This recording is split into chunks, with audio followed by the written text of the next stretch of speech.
నిద్రిస్తున్న సమయంలో తనను పెట్రోల్ పూసి చంపాలని కుట్ర చేశారని ఓ మహిళ పోలీసులకు ఫిర్యాదు చేసింది. మెదక్ జిల్లా నర్సాపూర్ మండలం చిన్నచింతకుంటకు చెందిన బుర్రలక్ష్మి తనపై రాత్రి సమయంలో కిటికీలోంచి పెట్రోల్ పోసి హత్య చేయబోయారని ఆరోపించింది. గతంలో పొలం రిజిస్ట్రేషన్పై తాను కేసు పెట్టినందుకు కక్ష పెట్టుకుని ఈ దారుణానికి ఒడిగట్టారంటూ మహిళ పోలీసులకు ఫిర్యాదు చేసింది. కేసు నమోదు చేసుకున్న పోలీసులు దర్యాప్తు చేపడుతున్నారు. అయితే నన్ను ఇల్లరికం పెట్టుకుర్రు దొంగతనాన్ని నేను హాస్పిటల్లో ఉన్నా మా నడిపాక 10 గుంటలు దొంగతనాన్ని భూమి చేసి ఇచ్చింది. నేను ఇంట్లో ఉన్నా అట్లా చేసి ఇచ్చినాం అంటే గొడవలైనాయి పోలీస్ స్టేషన్ పోయినాము. ఇట్లా బయట మాట్లాడకపోరమ్మంటే బయటకు వచ్చినాక కొడితే కేసు పెట్టినాం.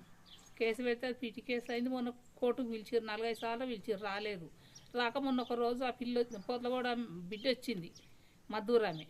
ఇవి వచ్చి ఆ పంచాయతీ ఆఫీసులు ఉంచిర్రు, ఇంట్లో ఉంచలేరు, ఇంట్లోకి వెళ్ళేలా కొట్టింది. ఊళ్ళో పంచాయతీ కాలేదు, ఒక్కరోజు మాట్లాడలేదు, చేయలేదు. ఈమె కావాలని పోలీస్ స్టేషన్ వచ్చింది, కోర్టుకు వచ్చింది.